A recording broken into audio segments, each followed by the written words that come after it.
everyone, this is Carlos at the CEO Investor Conference in New York, and I'm here with Denis Corin, the CEO of QBIOMed Inc. Denis, so glad to have you on the show. Can you tell me a little bit about your company? Sure, thanks for having me. QBIOMed is a biotech accelerator, we call ourselves, and the idea behind QBIOMed was to structure a company that was going to be well-funded and well-capitalized and then go out and look for innovative, undervalued or underappreciated assets in the biotechnology space that we could bring both capital and sort of human strategic resources to help accelerate their development from whatever stage they were in to any kind of monetization or return on investment catalyst that we felt we could bring value to that would return value to us and to our shareholders. So kind of an investment thesis on biotech rather than a biotech incubator, really looking for great ideas, great science, great technology, excellent management, and how we can bring something additive to that scenario to help advance them and bring some kind of accelerated monetization to the project. How did you come to that model of acquiring drugs and developing them, further rather than creating your own? Well, I'm not a scientist by training.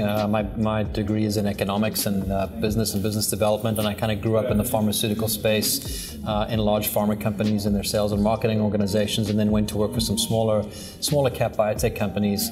And I guess, I just sort of seen in my experience out there in the space that it's really difficult for big pharma companies to develop their own pipelines. They're looking more and more out into the sort of innovative fields of, smaller biotechnology companies where they're acquiring those assets. And then some of those smaller companies lack management or capital or just the knowledge on how to really fund their companies properly without running up, huge amounts of debt or really overcapitalizing their share structure, which ultimately causes them to collapse under their own weight. So I saw some opportunities and some synergies between big pharma looking for great assets, but they also needed strong, well-structured companies that could actually develop those assets to a point where they could be acquired. And I kind of put those two ideas together and decided to structure a company really well that could go out and look for those assets and present them either as revenue opportunities for us and for our shareholders or as great opportunities for pharma companies to look at investing in or acquiring or licensing. What can you tell me about your current product pipeline? So, we've only been around 3 years, but we've developed, I think, a pretty substantial pipeline with some really great value inherent in it, all the way from a near-term revenue opportunity in the Metastron and Strontium product, which is at the top of our pipeline.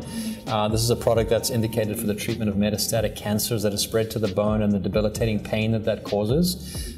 So this is primarily now used as a pain palliation drug, but we know that after 20 years of this drug being in the market, that there's a significant amount of evidence out there to support some progression-free survival data. Overall survival data has been seen when this drug has been used either in combination with other chemotherapeutic agents or external beam radiation therapies. So we see huge potential here to expand the label of that drug into the therapeutic space and out of the, in addition to the pain palliation space.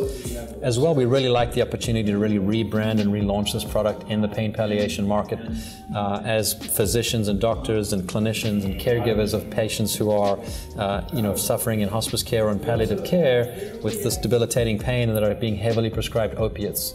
And everybody's been asked to relook at how they use their opiate prescriptions and other therapies that are available to them. And Metastron and the Strontium drug are extremely effective drugs at pain palliation. 80% of patients see significant benefit. They can reduce their dependency on opiates. And again, as I said, we've seen huge improvements in quality of life, which can lead on its own to overall survival, but also progression-free survival data is out there to support an expanded label. So we see a really great blue sky opportunity with that drug.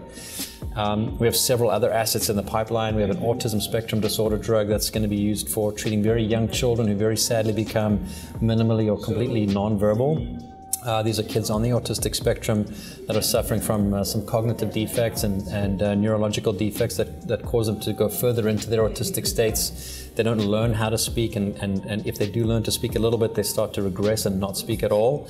And we found a drug that we think would be able to ameliorate those conditions neurologically and allow them to learn those developmental language skills that they need to be able to speak with their parents and their caregivers. So a huge opportunity to bring a very sorely needed drug to that marketplace where there's nothing available for these young children. And emotionally that offers a huge benefit, obviously, but economically we think there's a huge upside in that development of that asset as well.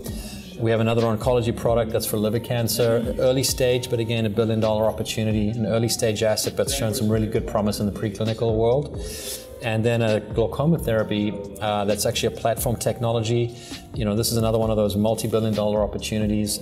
We spent 3 years working on this project with our technology partner, Mann & Research, and there's been some tremendous interest in this from partners in the space and other ophthalmology companies that really think we're onto something here, and we look forward to working with them to developing this product for a very, very large market. It also has the applicability in other disease states like vascular diseases and kidney disease, so a really nice platform technology that we think will get a lot of value from as we grow and develop that pipeline. So you have quite a diverse portfolio of drugs. It's very diverse, and that's intentional as well. My idea with QBIOMed was not to pigeonhole ourselves into one therapeutic area or whatever's hot, today or gone tomorrow. CAR Ts or NASH; those are very hot topics right now, and a lot of people are looking at that area.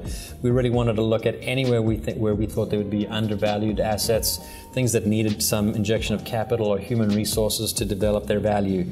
To me, it doesn't really matter which therapeutic area it's in, as long as we can bring value to the equation, and together we can, advance that technology to some kind of catalyst or monetization.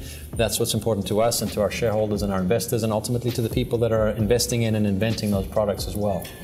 So what progress have you made when it comes to METASTATIC and the autism-related drug? METASTATIC is a drug we acquired from GE a couple months ago. So really exciting for us to have access to that asset.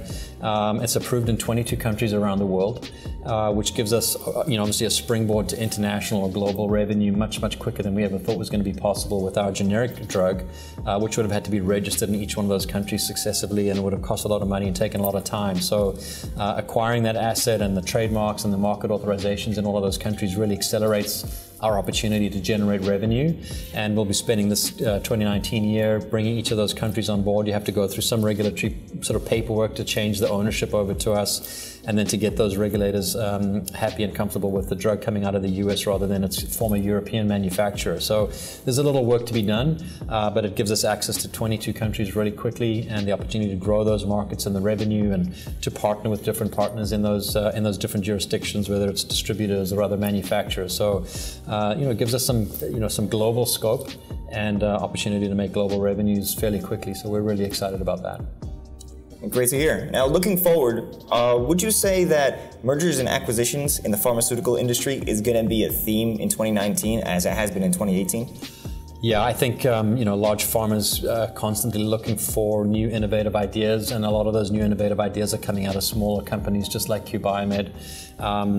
Big pharma are no longer relying on their own R&Ds to develop their own internal pipelines. So we've seen a lot of aggregation of assets in the space. We've seen a lot of acquisition from big pharma. Some of the largest deals in history have been done in the last 7 or 8 months. Multi-billion-dollar deals as bigger pharmas swallow up big pharmas, and that trickles all the way down to smaller companies like ours. So we've seen a lot of great opportunity to develop assets that we think will be very well positioned for acquisition or joint ventures or licensing with other larger and medium-sized pharmaceutical companies. And I don't see that business model changing in the near future. I think it's only going to get better.